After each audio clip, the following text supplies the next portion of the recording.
Just waiting on notifications, sir. Yes, sir. Great. Perfect. Boom. And we are live.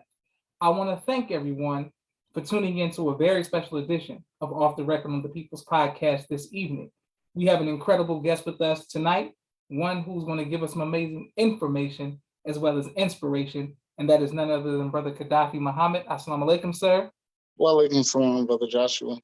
Yes, sir. This means a lot to myself, my family, and the viewing audience of the People's Podcast that you would take time out of your busy schedule to come have a conversation with us today. This evening. The first conversation that first question that we have for you, sir, is when did you first hear the teachings of the Most Honorable Elijah Muhammad? Yes, sir. Well, I want to start in the name of Allah, the Beneficent, the Merciful. I bear witness that there is no God but Allah, and I bear witness that He came and He appeared to us in the person of Master Fard Muhammad. I further bear witness that He, Master Fard Muhammad, came wearing two hats, one Al-Mahdi and the other Messiah. And He gave those two hats away just to show a little bit of what He's capable of doing. Now, I bear witness that the Most Honorable Elijah Muhammad is right now the big Messiah, transfigurating into Al-Mahdi. And the Honorable Minister Louis Farrakhan has said that he has tried on his hat and it fits him very well. So it is with those names that I greet you, Brother Joshua, as well as your listening and viewing audience with the greeting words of peace. Assalamu alaikum. Walaikum salam, sir. Thank you very much, sir. Yes, sir. Now, and my mother received her ex in 1971 prior to the departure of the Honorable Elijah Muhammad. And my father received his ex in 1980 during the resurrection or the rebirth of the Nation of Islam under the leadership, guidance, and tutelage of the Honorable Minister Louis Farrakhan. In fact, my father served as the study group coordinator in Newark before Newark became pound for pound Muhammad Mosque number 25. And as you probably guessed, I was born in Newark. But shortly after my birth, we moved to Wilmington, North Carolina, where I like to say that's where my foundation was laid. But unfortunately, I can't tell you anything from between the age of 1 and the age of 10, because at the age of 10, I was on the corner of North 30th Street and Princess Place, and I was delivering the word of God via Final Call newspaper while I was struck by a car. I had massive brain injuries, which caused me to enter a coma for 6 weeks. And before I go any further, I have to give a shout out to my sister, Sister Sue Muhammad from Durham, North Carolina. In fact, I need to shout out the entire Muhammad Mosque number 34 in Durham, North Carolina, Brother Student Minister of mine, Brother Student Captain Ron, Brother Robert, Brother Mark, Brother David 3, Brother David Muhammad, Sister Captain. There's too many to name, but I have to give them all a huge shout out. I love that city. That's a great city, brother. But back to Sister Sue. When I was in the coma, she came to the hospital every single day and read the Holy Quran to me, page by page by page. So again, thank you, Sister Sue. When I see you, if I see you again, I'm gonna give you a big hug. But when I woke from the coma, all knowledge had been lost. I couldn't walk, I couldn't speak. I remember they put some Jello in my mouth and it just sat there because I couldn't think to swallow it. So I didn't remember anything except Islam. And maybe Allah has used Sister Sue as a vessel for reading the Holy Quran to me so that I could remember, just Islam. That's really all I needed. But yeah, man, the hospital was kind of tough. one of the hardest things I had to go through in the hospital was actually learning how to speak. I could think of what I wanted to say, but learning how to use my vocal cords, that was pretty, rough for me. But I remember the first words I've said in the hospital. My father was making salat, and I was, on the hospital bed. And when he got down and he got back up and said, Allahu Akbar, like something just clicked in my head. And I repeated him. I said, Allahu Akbar. And then after prayer, he got it like, oh my God, you can speak. Say mommy, say daddy, say Farrakhan, say Walmart. And then, well, he really didn't ask me to say Walmart, but, he was just asking me to say all these different things. And like, that was a beautiful thing. But that's the first words I said. But once I learned how to speak, you cannot get me to shut up. Like, I was in the hospital trying to teach Islam to my doctors, my nurses. I gave them a hard way to go. I remember they would ask me to do certain things, and I would be like, "You do it."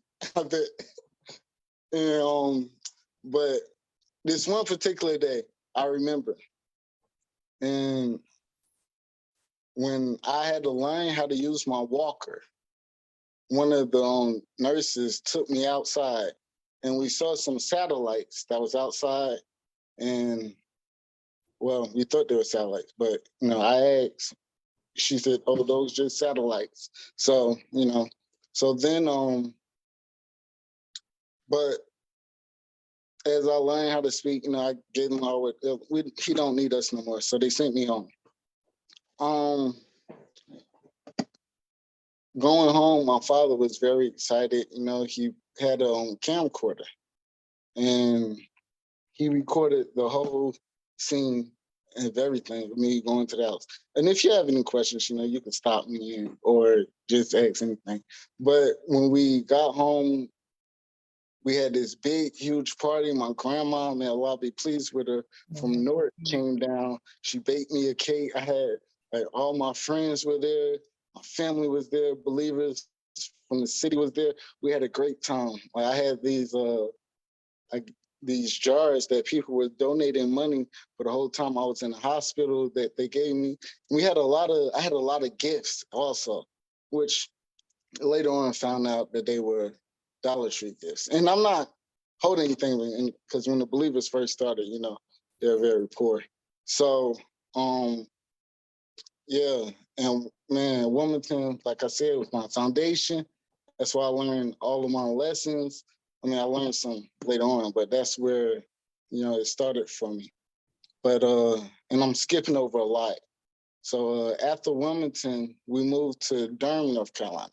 And if I didn't mention, that's where Sister Sue Muhammad, the sister that was reading the Holy Quran from, she's from Durham, North Carolina as well.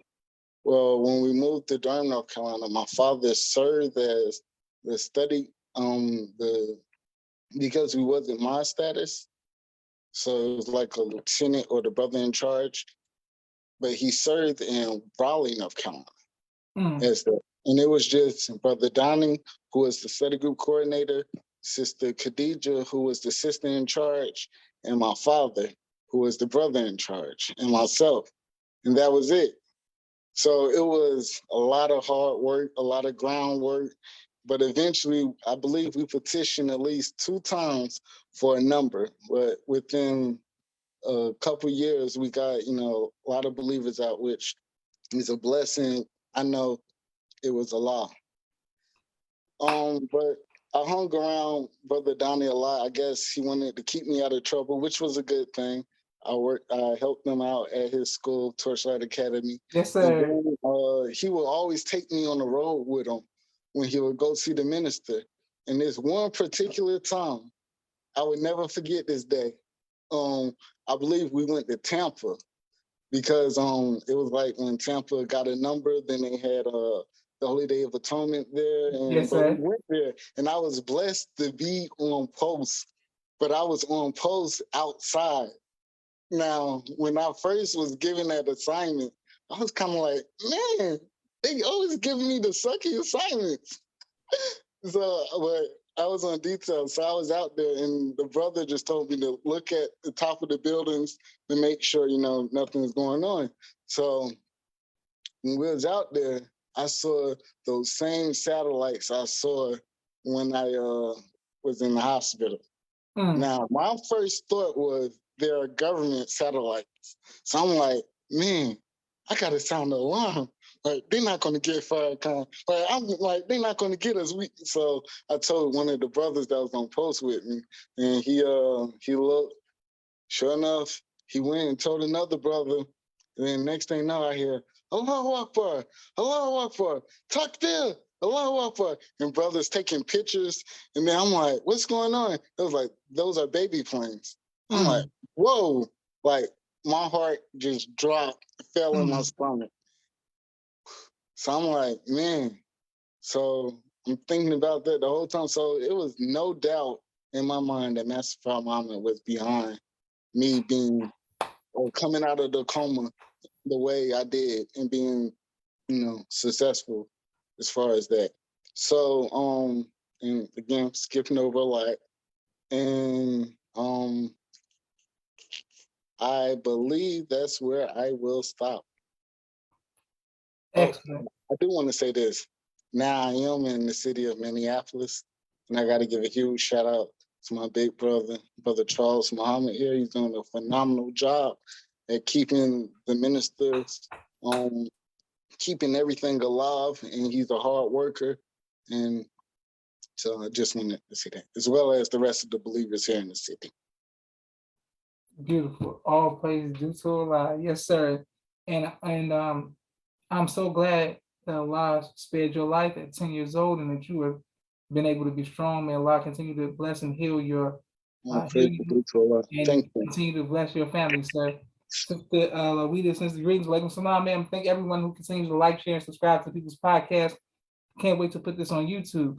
My next question for you, sir, is man, that's powerful. Of course, I want to make sure that we give a shout out to Brother Donnie as well, who I've interviewed twice, and I got to visit Torchlight Academy, so I'm familiar, as well as Brother Student Minister Amon and Brother Captain Ryan. Like so we've interviewed quite a few people from the Carolina area as well. Praise be Um, to Allah. yes, sir. What do you do for fun, sir? Man, in the closing the gap, the most honorable Minister Louis Farrakhan said that the definition of fun, and he might have not said it this way, but the definition of fun is watching growth develop. And I can bear witness to that. That is very fun. Learning how to speak, learning how to walk, learning how to do all these things were very fun to me. And to continue to grow is fun. So watching growth develop, Yes, trying to sir. learn new things, that would be what I'll do for fun. Excellent. Okay, great. Yes, sir. What advice would you give to other young believers who grew up in the Nation of Islam like yourself, as far as staying committed and staying 10 toes down in the ranks? Oh man. Um First, I would say build a relationship with Master Fard Muhammad for yourself. Yes, sir. Like you have to know, like my father would tell me this growing up because I wasn't a problem child, but I did have it was some things that I did, and he would always tell me just try him, do what he say do, and see your life get better. So that's what I suggest. Beautiful, excellent. And shout out to your parents for instilling Islam in you at such a young age and Oh, seeing it praise be manifest. to Allah. Yes, sir. My next question is um, have you ever faced fear as an adult? And if so, how have you overcome that fear? Man, um, as an adult, I have faced fear. Um, and to be honest, the best way to go after it is just overcome. Um, in Dianetics, because with Brother Donnie, I learned a lot working with him. He brought to the school some certified auditors that taught Dianetics, and they taught us the 3 ways to deal with a problem. You could either succumb to it, you can run from it, or you could face it. And the best way is to face it. Yes, sir. Beautiful. All praises to Allah. Yes, sir. You teaching. Okay, great. And thank everyone who's watching and continues to like, share, subscribe to People's Podcast. Yes, sir. My next question for you, sir, is the Swan Song, the criterion. We've had a lot of lectures from Muslim schools for Archon recently. What has stuck out to you, and how can we apply that as a nation? Man, I'm still nursing on both lectures, the Swan Song and the criterion. But I don't really want to get up here and like try to teach, so I'm trying my best to, just think of what the minister said and repeat what he said. But what I will say is continue to study and study history, and that would be the best teacher for what's going on and what's happening. All praise due to Allah. Yes, sir. And Brother Gadhaffi, what type of music do you like to listen to, sir? Oh my gosh. To be honest with you, dear brother, I used to listen to music when I was younger in school. Now I just don't have an ear for music. Yes, sir. And Brother Gadhaffi, would you like to go into the ministry? If Allah will want me to be in the ministry, then I do believe that I will be in the ministry. So I want basically what Allah wants for me. But of course, that would be, if I could help the Honorable Minister Louis Farrakhan in this day, I would jump for it, and I would do it with no hesitation. All praise due to Allah. Thank you, everyone. Continue to like, share, subscribe to the People's Podcast. For Brother Gadhaffi. Can I say this? Yes, sir. In a nutshell, we all are ministers to our people. So we don't need a title to go out and do the work. We could just get up and do the work. And in the Bible, it says that, and I'm paraphrasing because I'm paraphrasing, but in the Bible, it talks about whenever you do something of good, you don't do it to be seen of man. You do it so that Allah could bless you. Yes, sir. Okay, I'll stop right there. Brother, you've been teaching this whole podcast, all praise due to Allah. Well, I want to thank you, Brother Gadhaffi, and I want to thank your parents and your family. May Allah continue to bless you all. Thank you, Brother Joshua. Yes, I can't wait to put this on YouTube, and I look forward to meeting you in person, inshallah, so that we can have a conversation. So I would love to meet you. It would be my honor. All praise is due to Allah. Yes, sir. This is Joshua Leonard Muhammad signing off of the People's Podcast. Assalamu alaikum, sir. Wa alaikum salam. Thank you.